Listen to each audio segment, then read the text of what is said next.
بسم اللہ الرحمن الرحیم الحمدللہ رب العالمین والصلاة والسلام علی سید المرسلین وعلی آلہ وصحبہ اجمعین۔ تو بات ہماری جو ہوگی وہ ہے امر بالمعروف والنہی عن المنکر کے بارے میں۔ تو قرآن کریم نے اس کو بار بار ذکر کیا ہے، بے شمار مقامات پہ، بے شمار آیات میں، صورتوں میں اس کا ذکر فرمایا ہے، اور اس کی جو اہمیت اسی سے معلوم ہوتی ہے کہ اللہ تعالیٰ نے اس امت کا یہ شعار بتا دیا ہے، امت کا ایک نشان ہے یہ۔ اور اس سے مراد کیا ہے؟ مراد یہ ہے کہ امر بالمعروف، نیکی کا حکم۔ نیکی وہ ہے کہ جو کہ جتنی بھی اطاعات ہیں، جتنی بھی طاعتیں ہیں، جتنے بھی نیک کام ہیں، چاہے وہ دین کے لحاظ سے ہوں، اخلاق کے لحاظ سے ہوں، آداب کے لحاظ سے ہوں، سب وہ اسی معروف میں آ جاتے ہیں۔ تو اس کا حکم دینا، اس کو بتانا، کوئی غلط کام کر رہا ہے تو اس کو تنبیہ کر دینا، یہ امر بالمعروف ہے۔ دوسری بات جو ہے وہ نہی عن المنکر، کہ جو بری باتیں ہیں ان سے روکنا ہے۔ تو بری باتیں وہ ہے جو کہ قرآن کریم نے جس کو منع کیا ہے، رسول اللہ صلی اللہ علیہ وسلم نے جس سے منع کیا ہے، جو ہمیں اچھی نہیں لگتی ہیں، ایک معاشرے کے لیے بری باتیں ہیں، معاشرتی برائیاں ہیں، اخلاقی برائیاں ہیں، یہ سب چیزیں جو ہیں ان کا انکار کرنا، اس کے بارے میں منع کر دینا، یہ ہے النہی عن المنکر۔ تو قرآن کریم میں جیسے کہ ہم دیکھتے ہیں کہ اس میں بے شمار آیات جیسے میں نے عرض کی ہیں، اور اس میں اسی بات کی طرف توجہ دلائی گئی ہے، جیسے فرمایا کہ سورہ آل عمران میں فرمایا کہ کنتم خیر امۃ اخرجت للناس تأمرون بالمعروف وتنہون عن المنکر وتؤمنون باللہ، کہ تم بہترین امت ہو۔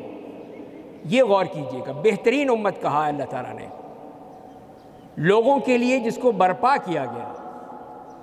کیا اس کا وصف ہے، کیا صفت ہے، کیا اس کا معاملہ ہے؟ فرمایا کہ تأمرون بالمعروف، کہ تم نیکی کا حکم دیتے ہو، اچھی باتوں کا حکم دیتے ہو، وتنہون عن المنکر، اور بری باتوں سے روکتے ہو، اور پھر کہا کہ وہ تؤمنون باللہ، اللہ پر ایمان رکھتے ہو۔ تو امر بالمعروف اور نہی عن المنکر کو اللہ تعالیٰ نے پہلے ترجیحاً پہلے بیان کیا، اس کی اہمیت بتانے کے لیے، اور پھر کہا وتؤمنون باللہ۔ اور اسی طرح سورہ آل عمران میں ایک اور جگہ یوں فرمایا وَلْتَكُمْ مِنْكُمْ أُمَّةٌ يَدْعُونَ إِلَى الْخَيْرِ وَيَأْمُرُونَ بِالْمَعْرُوفِ وَيَنْهَوْنَ عَنِ الْمُنْكَرِ، اور تم میں سے ایسے لوگ ہونے چاہیے، ایسی قوم ہونے چاہیے، ایسا گروہ ہونا چاہیے جو لوگوں کو خیر کی دعوت دے، اچھائی کی، بھلائی کی دعوت دے، اور نیکی کا وہ حکم دیتے ہیں، برائی سے وہ روکتے ہیں، اور ان کا انعام کیا ہے وہ اللہ نے بتا دیا، وَأُولَئِكَ هُمُ الْمُفْلِحُونَ، وہی لوگ کامیاب ہیں۔ ہم تو یہ سمجھتے ہیں نا کامیابی ہے کہ امتحان میں کامیاب ہو گئے، سلیکشن میں ہم لوگ سلیکٹ ہو گئے، ہمیں یہ انعام مل گیا، یہ ہے فلاح، یہ ہے وہ کامیابی جس کو قرآن نے کہا ہے پکی اور یقینی کامیابی ہے۔ وَأُولَئِكَ هُمُ الْمُفْلِحُونَ، کہ وہی لوگ ہیں جو فلاح پانے والے ہیں، وہی لوگ جو کامیاب ہیں۔ تو ان لوگوں کے لیے فلاح ہے۔ جو میرے بھائی ادھر باتیں چیت کر رہے ہیں یا دور بیٹھے ہوئے ہیں، ان سے بھی درخواست کروں گا کہ قریب آ جائیں۔ اگر باتیں کرنی ہیں تو آپ بعد میں کر لیجئے گا، یہ وقت تو آپ کے آخری دن ہے، ہو سکتا ہے کہ کل عید ہو جائے، پرسوں عید ہو جائے، ایک دو دن ہی ہیں آپ کے پاس، تو ایک بات سن لیں گے تو کوئی حرج نہیں ہے۔ تو میں اپنے دوستوں سے بھی کہوں گا کہ وہ ان کو بھی اس طرف راغب کریں جو کہ صرف باتیں بنانے میں لگے ہوئے ہیں۔ تو دیکھیے پھر قرآن کریم نے اس کی کتنی تاکید فرمائی، اور یہ انعام بھی بتا دیا، وَأُولَئِكَ هُمُ الْمُفْلِحُونَ، یہ لوگ فلاح پانے والے ہیں۔ اور پھر نبی کریم صلی اللہ علیہ وسلم نے کیا فرمایا؟ آپ کی یہ حدیث ہے، ہر شخص کو پڑھتا ہے، سمجھنے کی کوشش کرتا ہے، کہ آپ نے فرمایا کہ مَنْ رَأَى مِنْكُمْ مُنْكَرًا فَلْيُغَيِّرْهُ بِيَدِهِ، کہ جو بھی کسی بری بات کو دیکھتا ہے تو اس کو چاہیے کہ اپنے ہاتھ سے اس کو روک دے، اپنے ہاتھ سے اس کو بدل دے۔ دوسرا سٹیپ کیا ہے؟ اور فرمائیں کہ فَإِن لَّمْ يَسْتَطِعْ فَبِلِسَانِهِ، اگر ہاتھ سے نہیں روک سکتا ہے تو پھر زبان سے کہہ دے، زبان سے اس کے بارے میں بتا دے کہ یہ برا کام ہے، آپ یہ مت کیجئے، اس طرح مت کیجئے، جیسے میں کہہ رہا ہوں لیکن نہیں سنتے ہو، ٹھیک ہے میں نے اپنا فرض ادا کر دیا، لیکن لوگ اسی طرح باتوں میں لگے رہیں گے تو اپنا نقصان کریں گے، میں نے اپنا فرض ادا کر دیا۔ تو یہی وہ طریقہ ہے کہ ہم زبان سے کہہ دیں جو بھی ہے، لیکن جسے آگے ہم بات کریں گے کہ اس کا ایک طریقہ ہے، یہ نہیں ہے کہ لٹھ مار کے اس کو ذرا آنکھیں دکھا کے یا ڈنڈے مار کے، نہیں، ایسا نہیں ہے، اس کا ایک طریقہ ہے جو ہم بات کریں گے۔ تیسرا جو مرحلہ ہے وہ ہے فَإِن لَمْ يَسْتَطِعْ فَبِقَلْبِهِ، اور اگر وہ زبان سے بھی نہیں کہہ سکتا تو اپنے دل سے برا جانے، دل سے اس کو برا جانے۔ وَذَلِكَ أَضْعَفُ الْإِيمَانِ، اور یہ ایمان کا سب سے کمزور ترین درجہ ہے کہ نہ ہاتھ سے روک سکتے ہو نہ زبان سے کہہ سکتے ہو، تو کم از کم دل میں تو برا جانو۔ ہم تو اس سے بھی گئے گزرے ہیں، دل میں بھی برا نہیں جانتے۔ لوگ کھا کھا کے جو ڈبے ہیں پھینک رہے ہیں فیصل مسجد کی تمام دیواروں کے ساتھ، نیچے لانز میں، صحنوں میں، لیکن ہم خود کرتے ہیں، روکتے نہیں کسی کو بھی، کسی سے منع نہیں کیا کہ یہ مسجد کا احترام ہے، یہ مسجد کا تقدس ہے، یہ جو آپ نے کھایا تھا اس کو پھینک دینا یہ آپ کا طریقہ ہے، یہ ادب ہے۔ کتنے افسوس کی بات ہے کہ ہم جو ایک مسلمان ہیں جس کو ہمارے دین نے یہ اتنا بڑا اعزاز دیا کہ کنتم خیر امت، بہترین امت ہو، اور بہترین امت کا یہ حال ہو کہ ان کو مسجد کا بھی کوئی پرواہ نہیں ہے، نہ اعتکاف کی پرواہ ہے، نہ اس آداب کی پرواہ ہے، نہ اس اخلاق کے بارے میں کچھ پتہ ہے، صرف وہ یہاں پر کوئی تفریح کرنے آئے ہیں۔ تو یہ افسوس کی بات ہے کہ ہم اس طرح توجہ نہیں کر رہے ہیں، تو لہذا ہمیں تو برا جاننا چاہیے، تو کم از کم روکنا بھی تو چاہیے نا۔ ایک شخص غلط کر رہا ہے تو آپ اس کو کہہ سکتے ہیں کہ بھائی ایسا مت کرو، یہ یہاں پہ نہیں، جو ڈسٹ بن ہے اس میں ڈالو، جو کوڑے کی جگہ ہے وہاں جمع کرو، یہ نہیں کہ اس طرح آپ ساری مسجد میں ہی گند ہی کا گند پھیلا دے۔ تو بھائیو بات یہی ہے کہ یہ وہ انبیاء اور رسول کرام کا موقف تھا، ان کا مقام تھا، وہ اسی لیے اللہ نے بھیجے ہیں۔ جہاں دعوت دین ہے وہاں نیکی کا حکم ہے، برائی سے روکنا ہے۔ جو قوم بھی جو بھی برائی کرتی تھی اس کو رد کرنے کے لیے، منع کرنے کے لیے اللہ تعالیٰ نے انبیاء کرام بھیجے، رسول کرام بھیجے۔ نبی کریم صلی اللہ علیہ وسلم جب تک آپ ہمارے ساتھ تھے، اس دنیا میں تھے، تو آپ نے یہی کام کیا۔ اب ظاہر ہے کوئی نبی تو نہیں آئے گا، کوئی رسول نہیں، کوئی نبی نہیں، آپ خاتم النبیین ہیں، خاتم الرسل ہیں، تو اب یہ کام کون کرے گا؟ یہ ہم نے کرنا ہے، یہ فریضہ ہر مسلمان کا فریضہ ہے۔ معاشرہ جو بگڑتا جا رہا ہے وہ اسی لیے کہ ہم اپنی گلی میں، اپنے محلے میں، اپنے قرب و جوار میں کسی کو ہم نماز تک کا نہیں کہہ سکتے، نہ کہتے ہیں۔ کتنے ہی دکانیں کھلی ہوتی ہیں، کتنے ہی نوجوان بڑے چھوٹے پھر رہے ہوتے ہیں، ہم ان سے نہیں کہتے کہ آئے بھائی نماز کے لیے آ جائیں، نماز پڑھ لیں، نہیں کہہ سکتے، اس لیے کہ امر بالمعروف اور نہی عن المنکر کا ہمارے ہاں جذبہ ہی ختم ہو چکا ہے ہی نہیں۔ کہیں سے کوئی غلط بات ہو رہی ہے، کسی گھر میں گانے بجانے کی آوازیں آ رہی ہیں، تیز رفتار تیز آواز میں پورے محلے کو جگا رکھا ہے، ہم نہیں کہیں گے۔ شادی بیاہ ہوئی، فائرنگ ہو رہی ہے، پٹاخے چل رہے ہیں، سارا محلہ جو ہے پریشان ہے، لیکن ہم نہیں کہہ سکتے۔ اگر آپ صرف کہہ دیں تو وہ بھی اللہ تعالیٰ کے ہاں آپ کے لیے وہ ثواب لکھ دیا جائے گا، امر بالمعروف اور نہی عن المنکر کا ثواب ہے۔ تو لہذا پھر یہ کام جو کرنا ہے اسی لیے کہ اللہ تعالیٰ خوش ہو جائے، اللہ کی خوشی کے لیے، اللہ کو ناراض نہیں کرنا ہے۔ تو وہی جیسے میں نے عرض کیا کہ اس معاشرے کی اصلاح کیسے ہوگی؟ جب اس میں سے ہر شخص یہ اپنی ذمہ داری محسوس کرے گا کہ ان 3 درجات میں سے کس درجے میں وہ کچھ کہہ سکتا ہے یا کر سکتا ہے، تو اسے کرنا ہوگا۔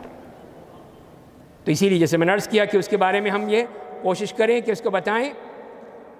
اس سے پہلے جو یہ ہے کہ جو بھی یہ کام کر رہا ہے اس کو پھر ان 3 باتوں کا خیال بھی رکھنا چاہیے۔ پہلی بات ہے کہ اس کو معلوم ہو کہ معروف کیا ہے، منکر کیا ہے۔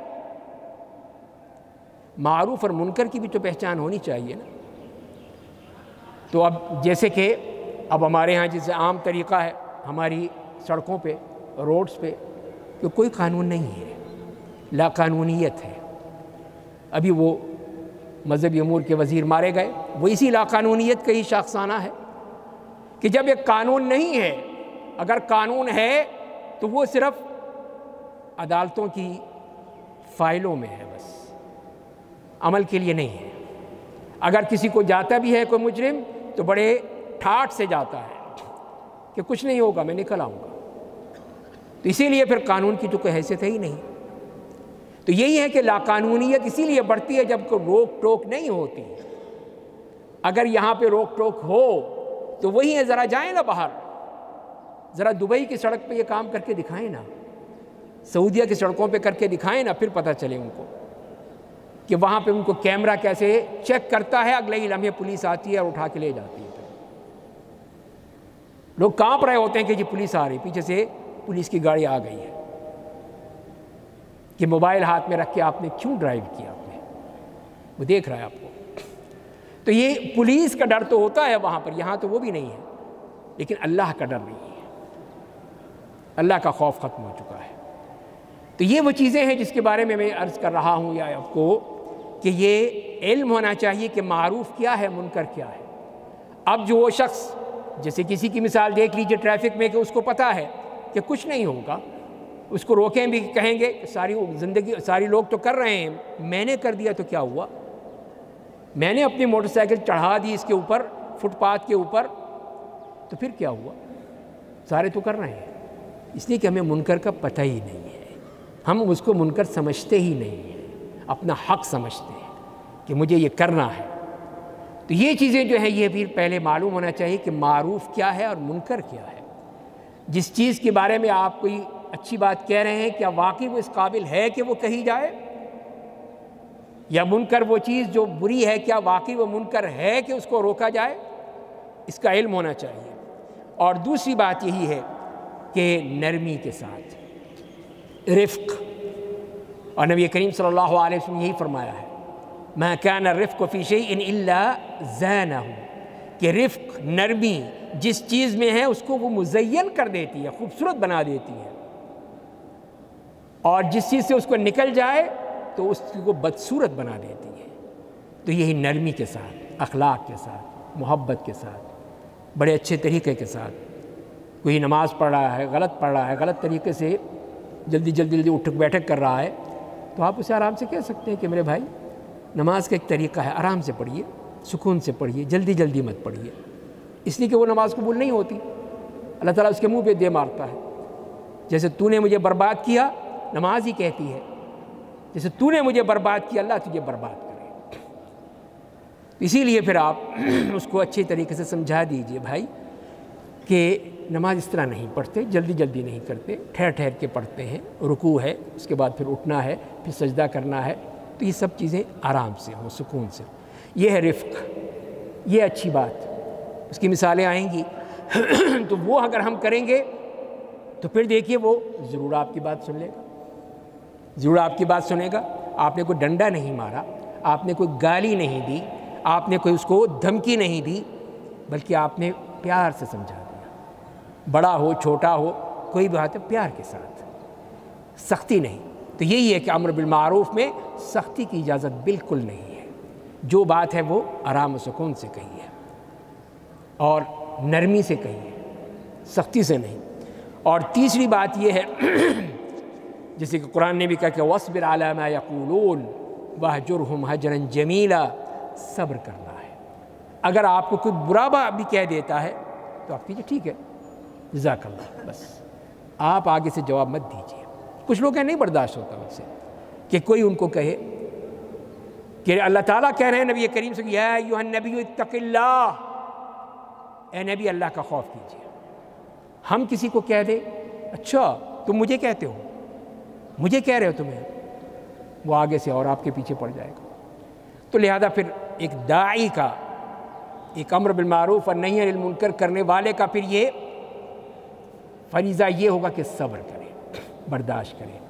انبیاء کرام نے کیا کچھ نہیں سنا، لوگوں نے ان کو پتھر مارے، جوتے مارے، گالیاں دی، تانے دیے، خود نبی کریم صلی اللہ علیہ وسلم جب طائف تشریف لے گئے تھے کتنا آپ کے ساتھ انہوں نے بدتمیزی کا سلوک کیا، لیکن آپ نے ان کے لیے بد دعا تک نہیں کی، بلکہ وہ فرشتہ آیا، جبریل علیہ السلام تشریف لائے کہ یا رسول اللہ یہ دیکھیے یہ پہاڑوں کا فرشتہ یہ موجود ہے، آپ اس کو حکم دیجئے، یہ جو آپ کہیں گے وہ کر دے گا۔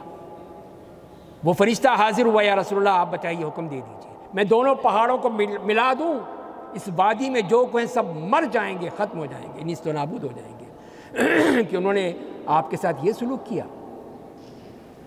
تو قربان جائیے کہ نبی کریم صلی اللہ علیہ وسلم نے کیا کہا، یہ نہیں کہا کہ نہیں ان کو مار دو، نیست و نابود کر دو، ختم کر دو، یہ سب بدماش ہیں، نہیں، بلکہ آپ نے کہا کہ ہو سکتا ہے کہ اللہ تعالیٰ ان کی نسلوں میں سے اچھے لوگ نکال دے۔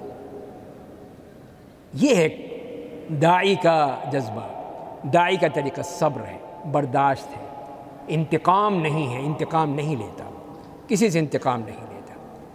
تو یہ ہے طریقہ کہ ہم یہ تین باتیں سامنے رکھیں گے، ایک تو یہ کہ اس کا علم ہونا کہ معروف کیا ہے، منکر کیا ہے، نمبر دو یہ ہے کہ نرمی کے ساتھ، نمبر تین ہے کہ اگر کوئی مشکل آ جائے تو پھر ہم نے صبر کرنا ہے، وہاں پہ کوئی ڈنڈے نہیں چلانے، کوئی مار پیٹ نہیں کرنی ہے۔ اب آئیے پھر اسی حدیث کی طرف جو شروع میں نے عرض کی تھی کہ آپ صلی اللہ علیہ وسلم نے فرمایا کہ جس نے بھی کوئی منکر دیکھا ہو تو اس کو اپنے ہاتھ سے بدلے، نہیں کر سکتا ہے تو زبان سے کہہ دے، نہیں کر سکتا ہے تو دل میں برا جانے۔ تو یہ تین مرحلے بتائے ہیں۔ تو پہلی بات آگے دیکھ لیجئے کہ ہاتھ سے بدلنے کا، وہ کس کے لیے ہے؟ وہ ہے جس کے پاس پاور ہے، حکومت کے پاس پاور ہے، وہ بدل سکتی ہے۔ آپ کو گھر میں آپ کو پاور حاصل ہے، آپ کے بچے کو غلط کام کرتے ہیں، آپ سختی سے منع کر سکتے ہیں کہ سارا دن بیٹھے ٹی وی دیکھتے رہتے ہو، موبائل میں لگے رہتے ہو، نہ اپنی تعلیم کی فکر ہے، نہ نماز کی فکر ہے، نہ کوئی اور کام کرنا ہے، صرف موبائل ہی موبائل چل رہا ہے، آپ روک سکتے ہیں، اس سے چھین سکتے ہیں، لے سکتے ہیں، زبردستی اس سے لے سکتے ہیں، اسے منع کر سکتے ہیں اس لیے کہ آپ کے پاس پاور ہے۔ لیکن اگر پڑوسی کا بچہ اگر کر رہا ہے تو آپ کے پاس پاور نہیں ہے، اس لیے کہ اس کا باپ اس کو موجود ہے، وہ تو خود کہ تم کون ہوتے ہو، جسے ہمارا طریقہ ہے۔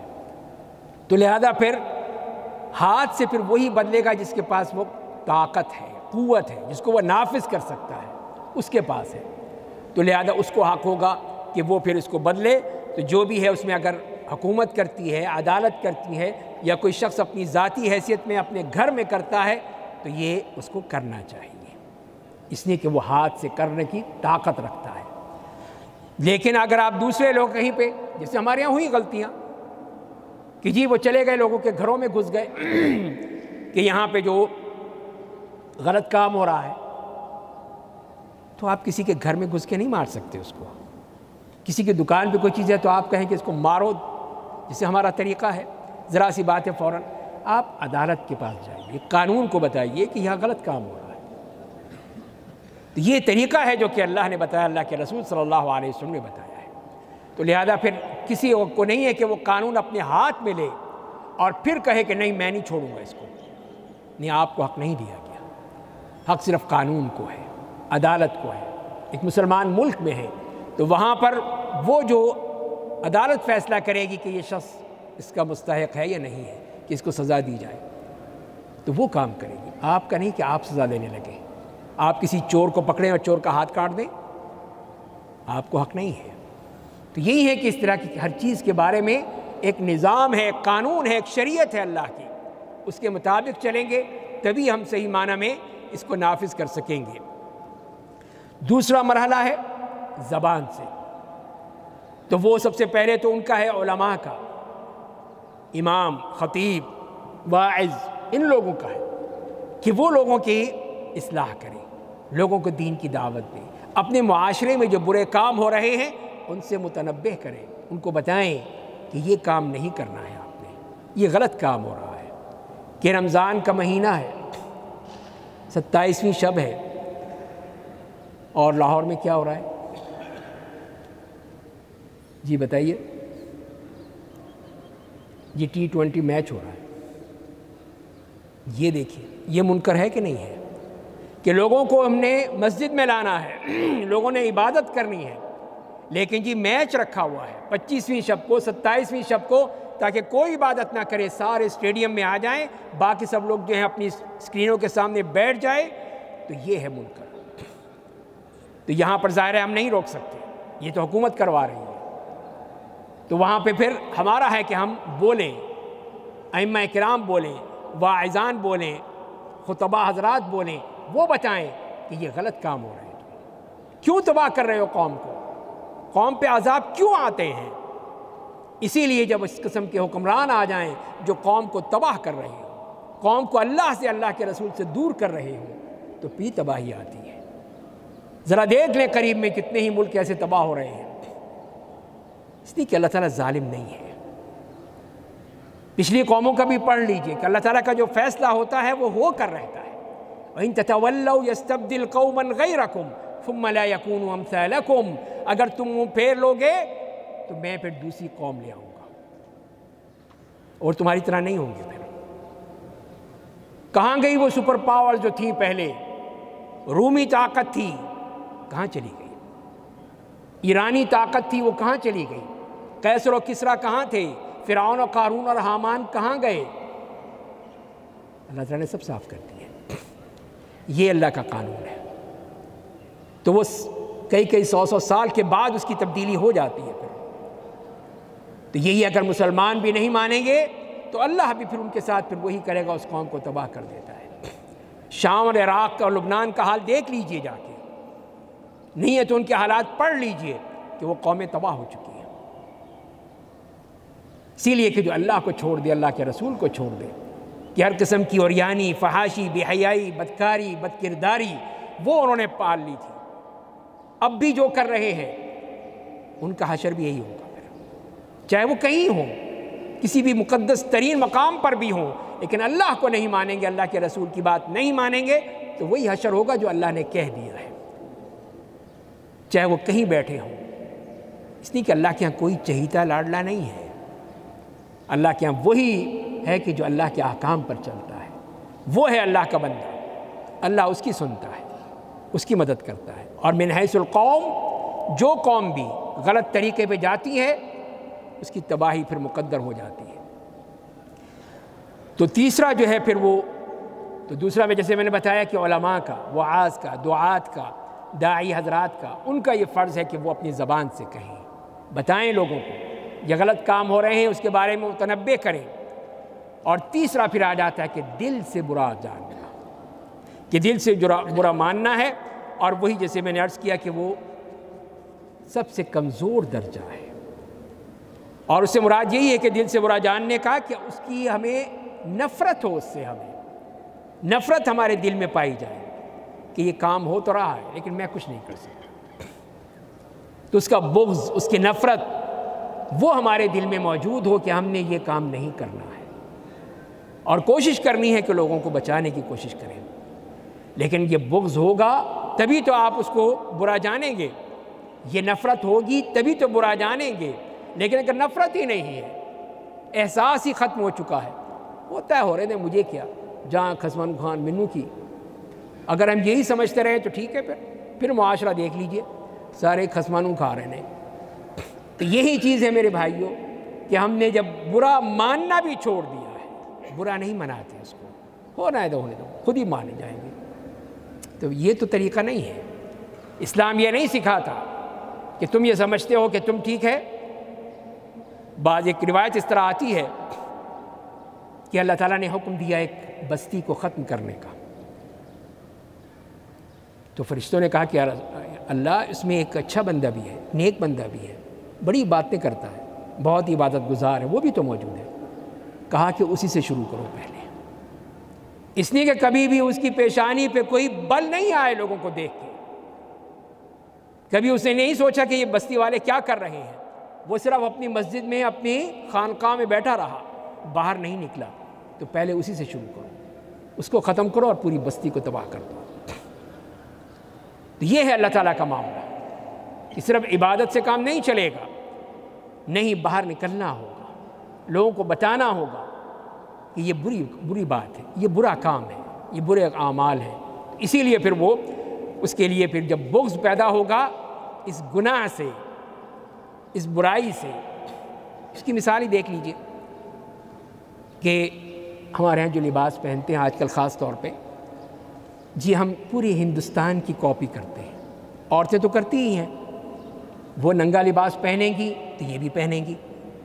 ہمارے مرد بھی جو ہماری جو بہترین لباس جو ہمیں دیا پورے پاکستان میں پہنا جاتا ہے، چاہے پنجاب میں ہو، بلوچستان میں ہو، KPK میں ہو اور سندھ میں ہو، سب ایک بہترین لباس پہنا، انتہائی ساتر لباس ہے. عربوں سے بڑھ کر یہ ہمارا لباس ساتر ہے.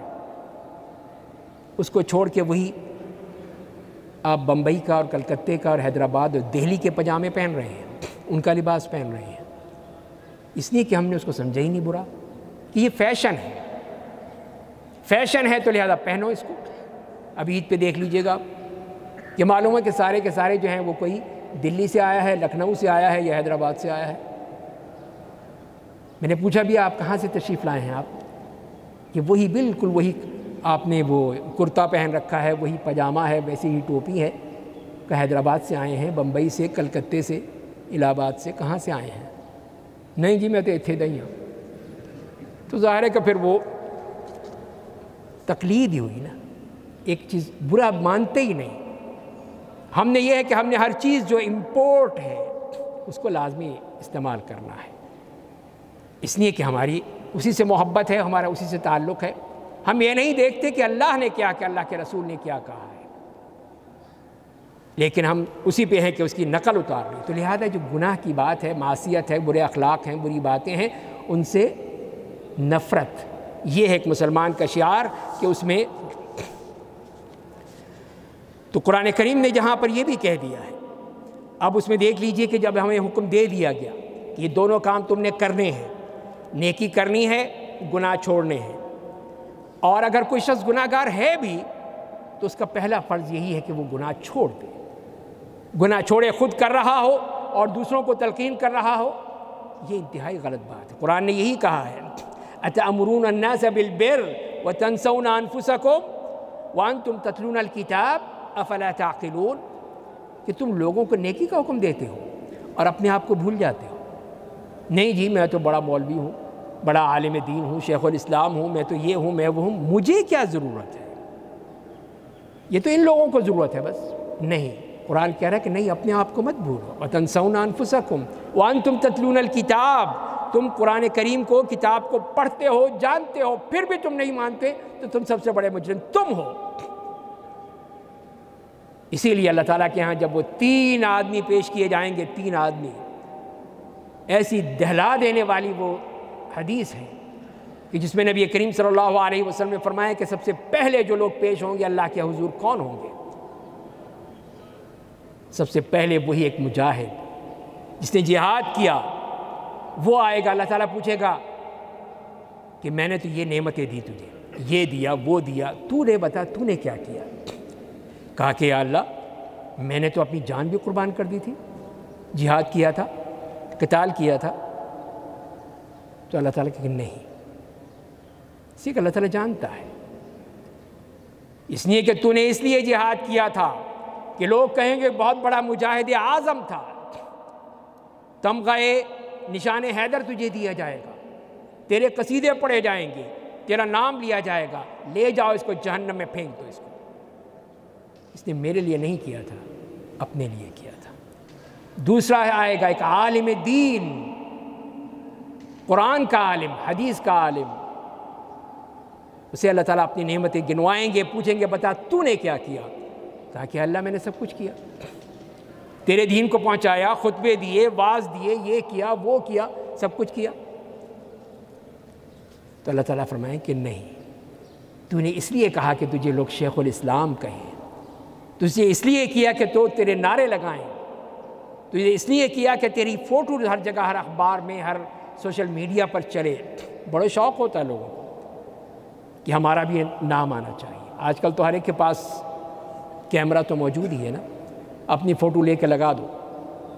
ہمارے مشکل یہی علماء کو بڑا شوق ہے اس بات کا، بڑے جتن کرتے ہیں کہ پہلا نمبر میرا، لاؤ جی فوٹو لاؤ میری. تو یہ بتائیے اللہ تعالیٰ یہی کہیں گے لے جاؤ اس کو بھی جہنم میں پھینک دو. اس لیے اس نے میرے لیے نہیں کیا، اپنے لیے کیا تھا۔ تیسرا شخص ایک مالدار، پیسے والا، دولت والا، اللہ تعالیٰ اس کو بھی اپنی نعمتیں بتائیں گے کہ دیکھو میں نے تجھے کیا کیا نہیں دیا، تو نے کیا کیا؟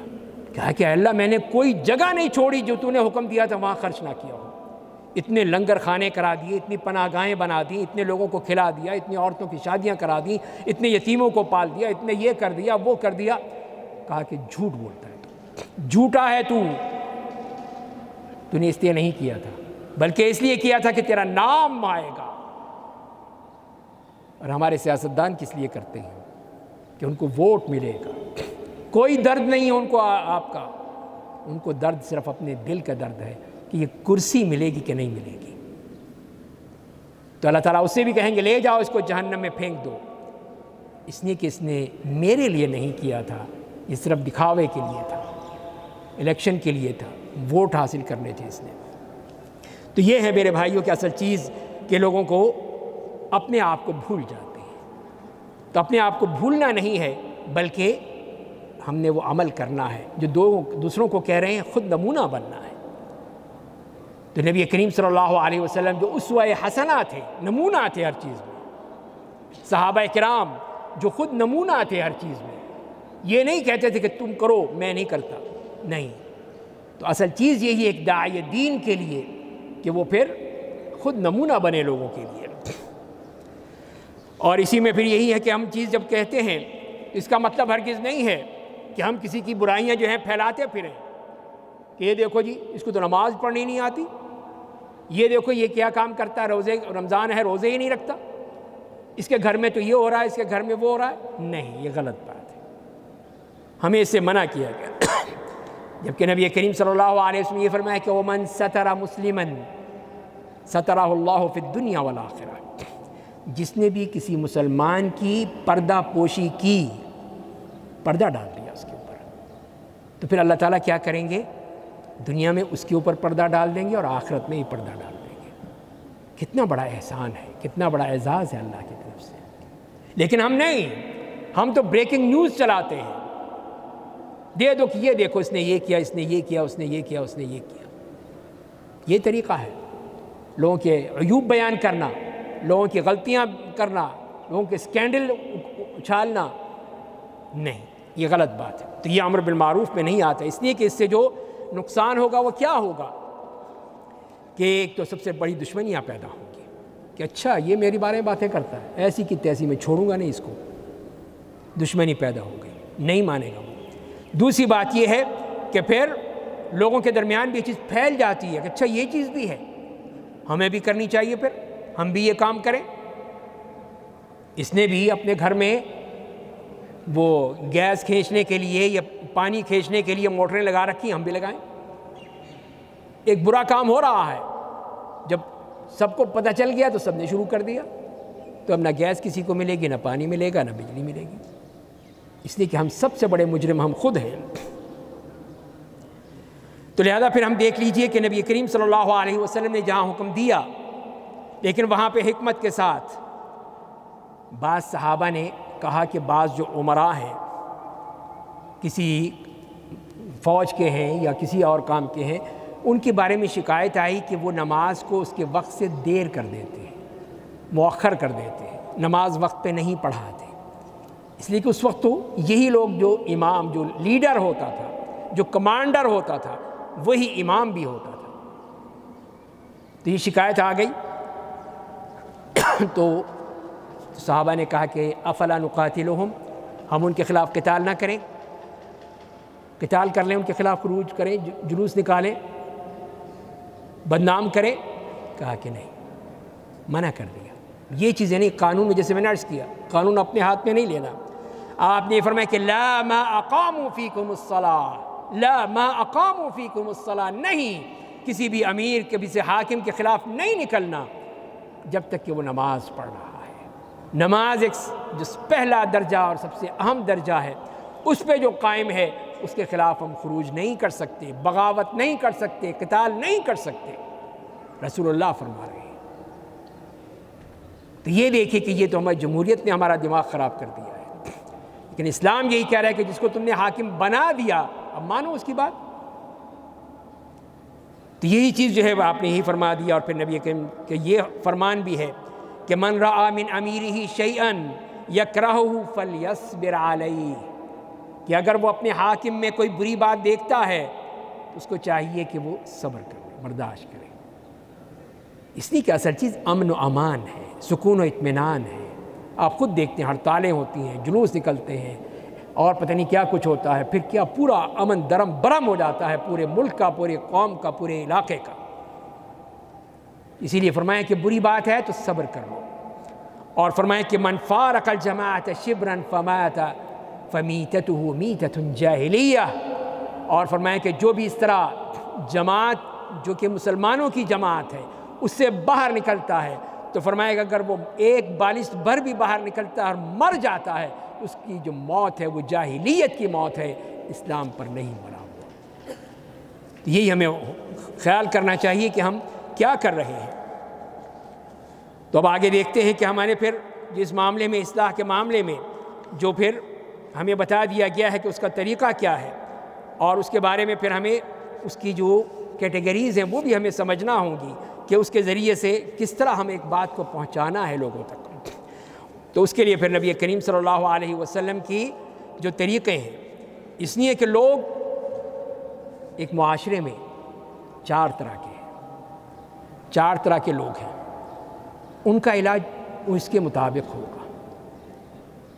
اب مریض جاتے ہیں ڈاکٹر کے پاس تو ڈاکٹر ہر ایک کو وہ ڈسپلین دے کے نہیں فارغ کر دیتا. جو اس کی بیماری ہے، اس کے جو علامات ہیں، اس کا جو اس کی رپورٹس ہیں، ان سب کو دیکھ کر پھر وہ اس کے لیے علاج تجویز کرتا ہے. اسی طرح معاشرے میں مختلف قسم کے لوگ ہیں، سب کو ڈنڈے سے نہیں مار سکتے، ہم ڈنڈے سے نہیں چلا سکتے. تو پہلی چیز تو وہ ہے کہ وہ ہیں جو کہ ایمان کے قوی ہیں، احکام جانتے ہیں وہ لوگ، لیکن غلطی کہو گے ان سے بھی غلطی ہو جاتی ہے، اس لیے کہ انسان ہے، کوئی فرشتے نہیں ہے کوئی بھی. تو وہ عالم بھی ہیں، ایمان بھی ہے، سب کچھ ہے.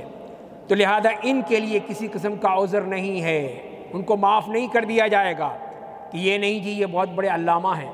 نہیں، ان کو سزا تو ضرور دی جائے گی.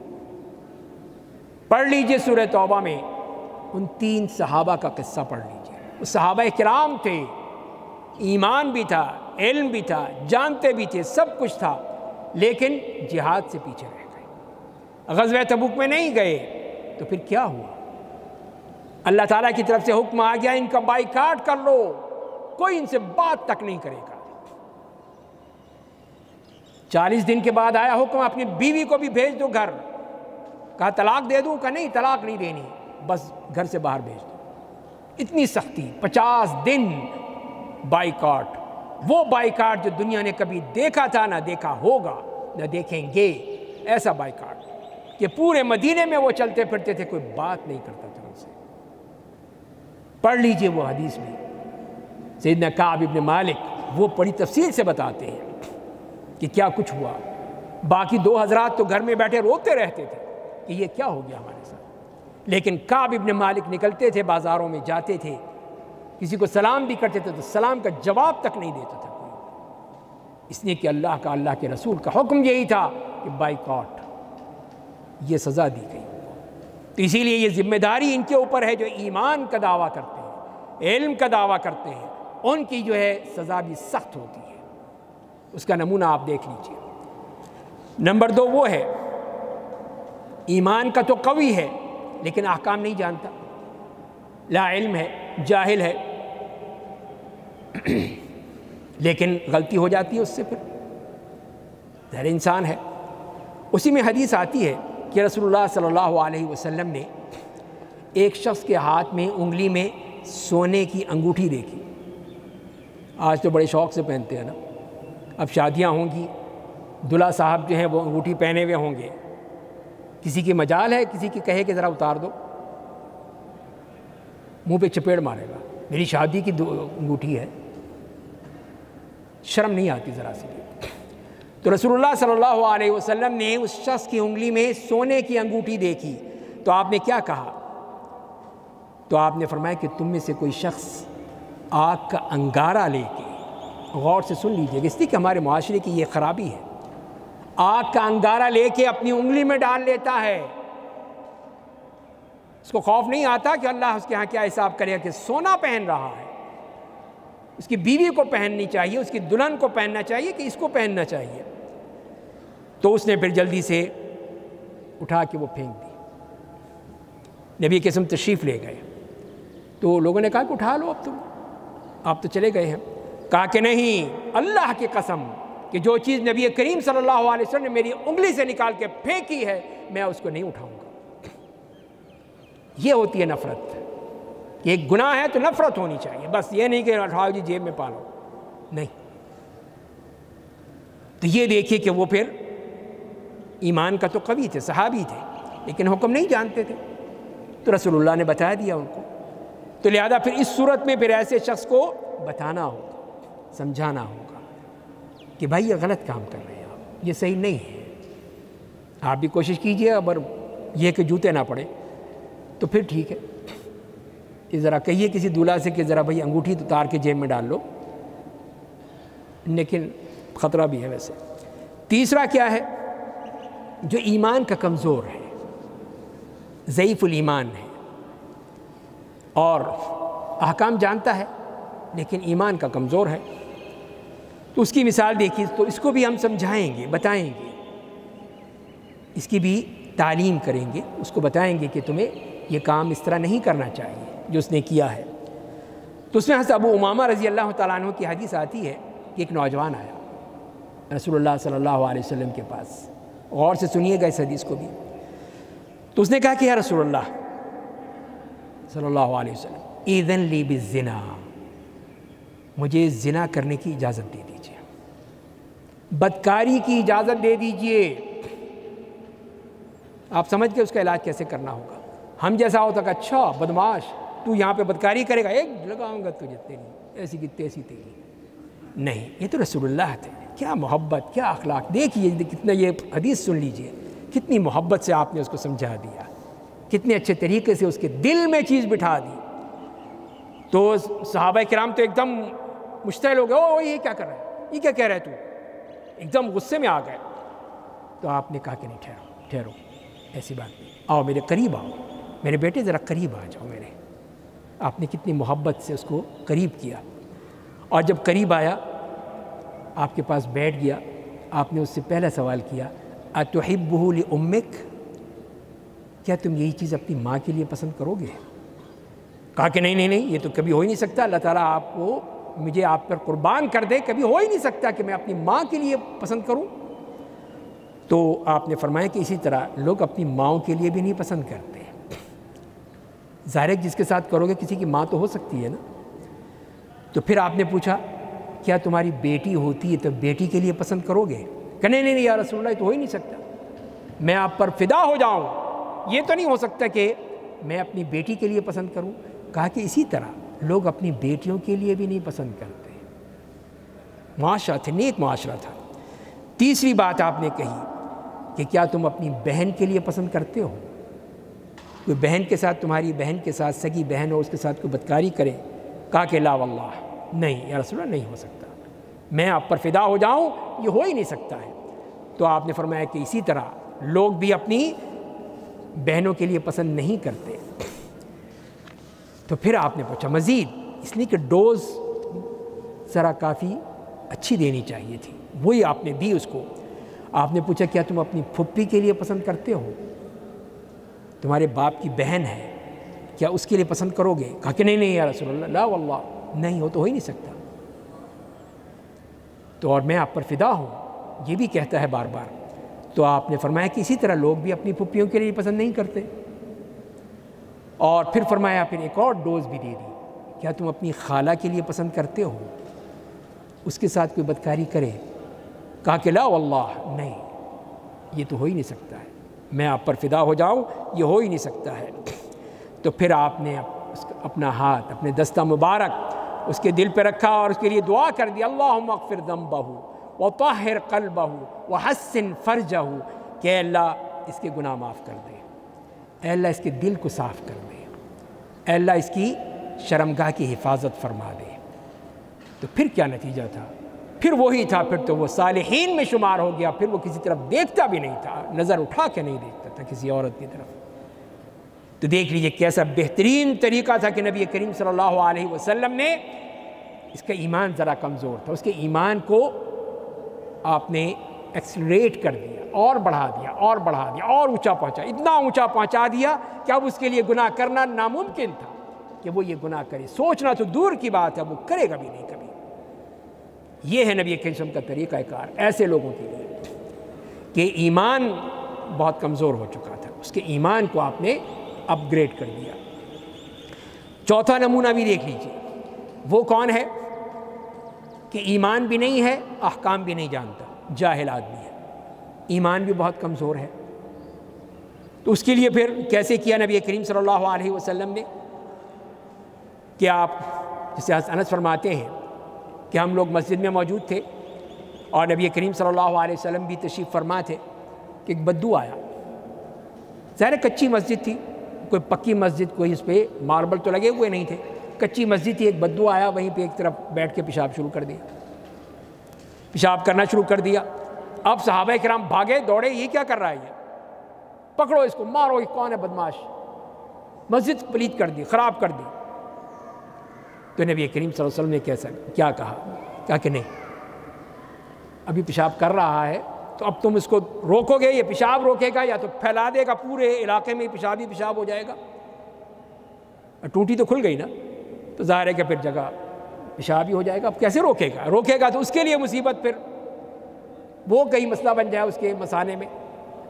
تو آپ نے کہا نہیں، ٹھہرو، کرنے دو اس کو، اب جو کر دیا اس نے، شروع کر دیا کام، تو اب کرنے دو اس کو، پھر مت روکو۔ اور پھر جب وہ فارغ ہو گیا تو پھر آپ نے بلایا، آؤ میرے پاس آؤ، اور اسے کہا کہ یہ جو مسجدیں ہوتی ہیں نا، اس کام کے لیے نہیں ہوتی، اس میں کوئی اس قسم کی پیشاب پخانہ ہے، گندگی ہے، یہ چیزیں اس مسجدوں میں نہیں ہوتی، مسجدیں پاک صاف ہوتی ہیں۔ تو ان کو تو اللہ تعالیٰ نے بنایا ہے اپنے ذکر کے لیے، اللہ کے ذکر کے لیے بنائی گئی ہیں، نماز ہے، تلاوت قرآن ہے، عبادتیں ہیں، اطاعتیں ہیں، یہ اس کام کے لیے ہیں، یہ اس کام کے لیے نہیں ہوتی کہ تم یہاں پہ گندگی کرو، یہاں پہ آ کے پیشاب شروع کر دیا تم نے۔ اور پھر آپ نے ایک صحابہ میں سے ایک صحابی کو کہا کہ لاؤ پانی کی بالٹی لاؤ اور بہا دو، اس کے پیشاب پہ بہا کے اس کو پاک کر دو جگہ کو۔ تو دیکھ لیجئے کہ شخص جاہل تھا، بدو تھا، تو نہیں کہ اس کو ڈنڈے ماریں، اس کو مار کے اس کو وہیں پہ کچومر نکال دیں اس کا، نہیں، یہ طریقہ نہیں ہے، بلکہ طریقہ یہی تھا جو رسول اللہ نے اپنایا، حکمت کے ساتھ اس کو نصیحت کی، اس کو بتایا کہ یہ مسجد اس کام کے لیے نہیں ہے۔ تو میرے بھائیو، یہاں سے یہ مناسبت بھی آ گئی کہ آپ بھی اس مسجد کا خیال رکھیں، مسجد کی صفائی کا خیال رکھیں۔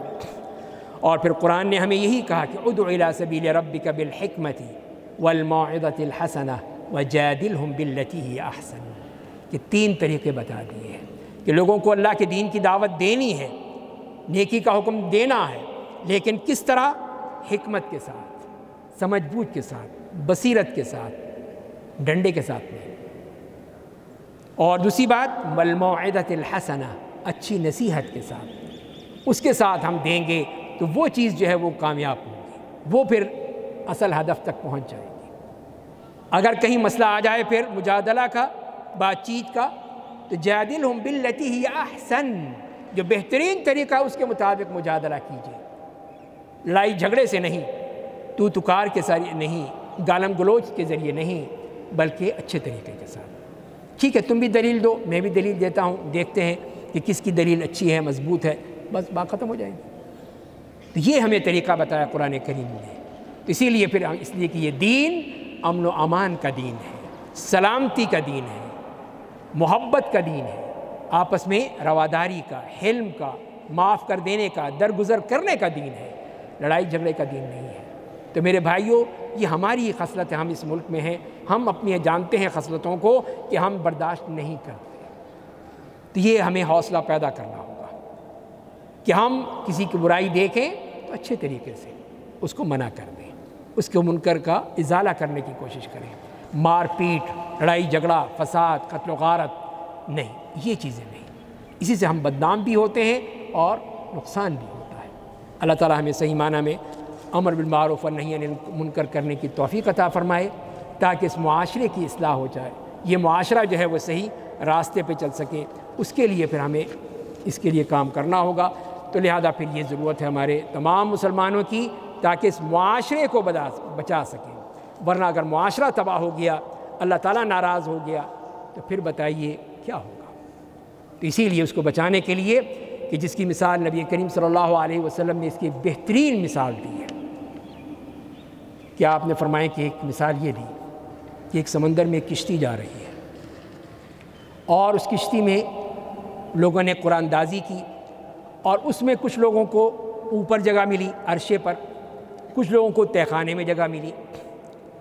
اب کیا ہوتا تھا، جو تہہ خانے والے ہیں وہ اوپر جاتے تھے پانی بھرنے کے لیے، تو پانی گرتا تھا وہاں پہ، کیچڑ ہو جاتی تھی، وہ غصے ہوتے تھے، یہ دیکھو ہمارا سامان بھیگ گیا، ہمارے بستر بھیگ گئے، تم لوگ اب پانی لینے آ جاتے ہو، یہ ہے وہ ہے۔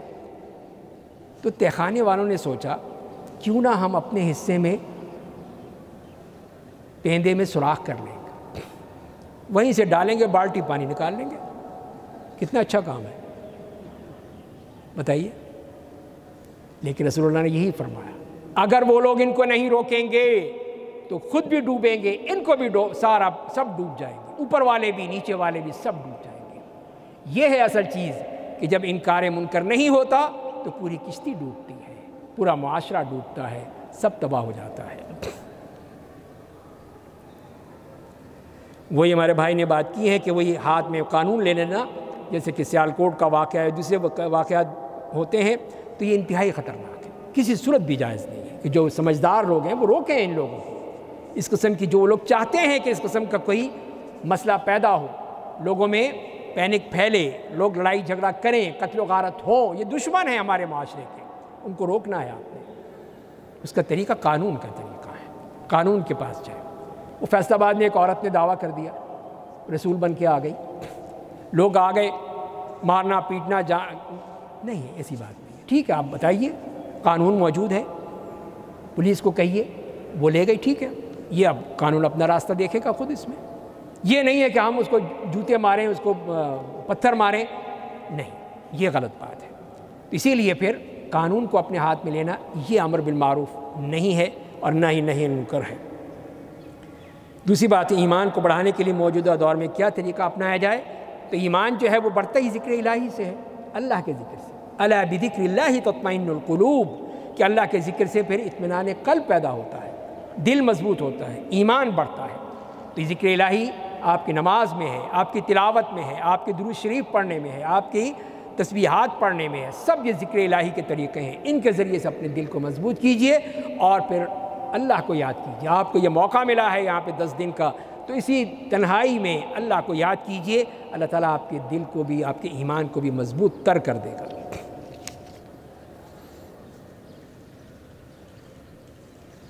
تو یہ بات کر رہے ہیں کہ جہاد نہیں کیا گیا یا جہاد کے موضوع پر بات نہیں کی گئی، تو بہرحال یہ تو انتظامیہ کا معاملہ ہے کہ وہ جہاد کے بارے میں کیوں نہیں بات کی گئی، تو میں تو اس بارے میں کچھ نہیں کہہ سکتا۔ بہرحال جب بھی موقع آئے ہمارے مسلمان بھائی، اور جہاد سے مراد یہی کہ جہاد بالمال بھی ہے، جہاد بالنفس بھی ہے، جہاد باللسان بھی ہے، جہاد بالقلم بھی ہے، سب جہاد کے طریقے ہیں، ہمیں جہاں پر بھی ہے جو ہم دیکھ رہے ہیں اس کے ذریعے سے ہم وہ جہاد کریں۔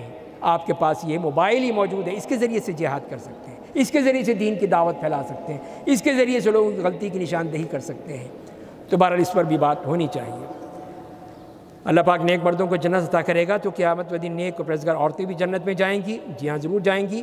اگر عورتیں بھی جنت میں جائیں گی تو وہاں کس حیثیت سے رہیں گی؟ اب یہ تو وہاں جا کر ہی پتہ چلے گا نا۔ جی ہاں، اب کس حیثیت میں ہے وہ؟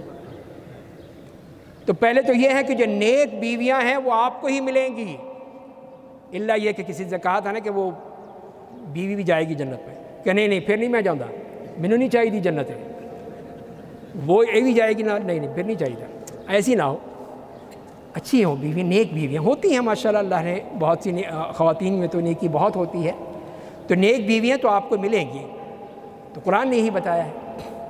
کہ یہ اولاد، یہ نیک بیوی سب آپ کے ساتھ ہوں گی۔ باقی وہ تو پلس پوائنٹ یہ ہے کہ ایڈیشنلی آپ کو حوریں بھی مل جائیں گی، اور وہاں کوئی لڑائی جھگڑا نہیں ہوگا۔ وہ نہیں کہے گی کہ تو ان کے پاس کیوں چلا گیا تھا، میرے پاس کیوں نہیں آیا، نہیں، سب محبت کے ساتھ تعلق سے رہیں گے تو اللہ تعالیٰ ان کو مقام دے گا۔ جو نیک بیویاں ہیں وہ اپنے نیک شوہروں کے ساتھ آئیں گی، ان کے ساتھ ہی رہیں گی، اللہ تعالیٰ ان کو مقام دے گا۔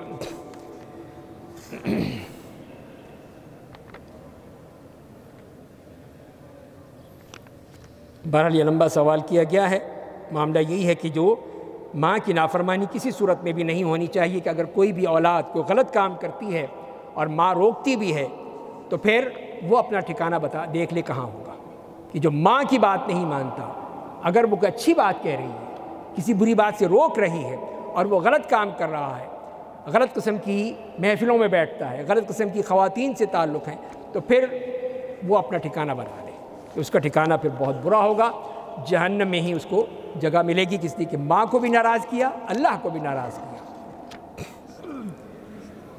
من تشبہ بقوم فہو منہم۔ تو بہرحال یہ بھی موضوع تو نہیں ہے، لیکن بہرحال یہی ہے چیز کہ ہمیں یہ کہا گیا ہے کہ ہم نے جو ہمیں ہمارے دین نے سکھایا ہے، دین کا ایک مقصد ہے، دین کا ایک تعلق ہے، دین کا ایک طرز عمل ہے، اس کے مطابق چلنا ہے، دوسروں کی مشابہت نہیں کرنی ہے، اس لیے کہ ایک اسلام ایک مکمل دین ہے، اس میں کسی پیوند کاری کی ضرورت نہیں ہے کہ لباس میں ہمارا لباس جو ہے وہ امریکن ہو، ہمارے بال جو ہیں وہ انڈین ہوں، ہمارے جو جوتے ہوں وہ اٹیلین ہوں، ہمارے جو کھانا پینا ہے وہ برطانوی ہو، ہر چیز جو ہے ہماری امپورٹڈ ہو، تو بتائیے پھر ہم کیا ہیں؟ ملغوبہ ہی ہوئے نا پھر، کہ کہیں کے بھی نہیں ہے، کسی طور پہ بھی نہیں ہے۔ تو لہذا پھر یہ ہے کہ ہم یہی ہے کہ ادخلوا فی السلم کافہ، اسلام میں پورے داخل ہو جاؤ، یہ ہے اسلام۔ اللہ تعالیٰ عمل کرنے کی توفیق عطا فرمائے۔